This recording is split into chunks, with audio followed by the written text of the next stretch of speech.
unemployment is climbing again this week with another 2 million Americans filing for benefits. 40 million people are now without jobs since the coronavirus shuttered the U.S. economy. Here in the tri-state, looking at the numbers, more than 42,000 Ohioans filed last week, bringing the total jobless claims now to more than 1 million. In Kentucky, more than 50,000 people filed for benefits.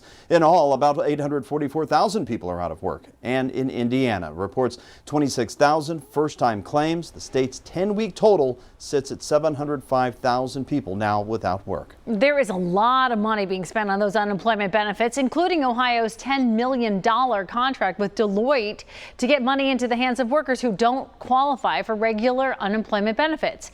That contract could have a lasting impact on the state's ability to recover from the pandemic. But was it the best way? The WCPO I-team took that question to the state official who signed the deal. Dan Monk explains what Kimberly Hall had to say.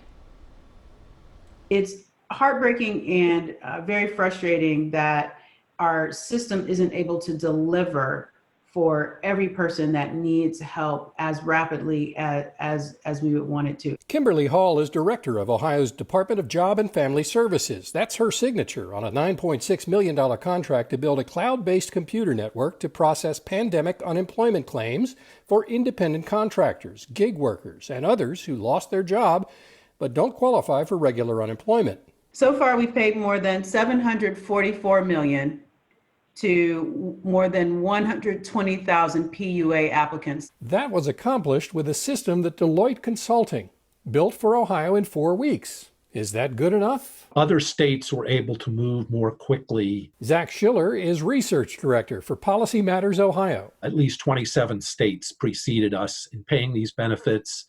In fact, at least some had begun receiving applications almost at the same time that we signed the contract with Deloitte, which was on April 13th. Deloitte also had some security problems that forced it to offer identity protection to 120,000 Ohioans whose personal information was briefly exposed to about 24 unauthorized users. Those responsibilities are borne by Deloitte exclusively. They're paying for the identity protection. Like, this is a liability on their part. I think the real question is, why did we need to go to Deloitte at all? Hall says Deloitte had the best approach for Ohio's antiquated technology. State officials have delayed upgrades for years, and she didn't want to overburden Ohio's system by adding new features to cover PUA claims. They had an out-of-the-box product, an off-the-shelf product that they were already in the process of deploying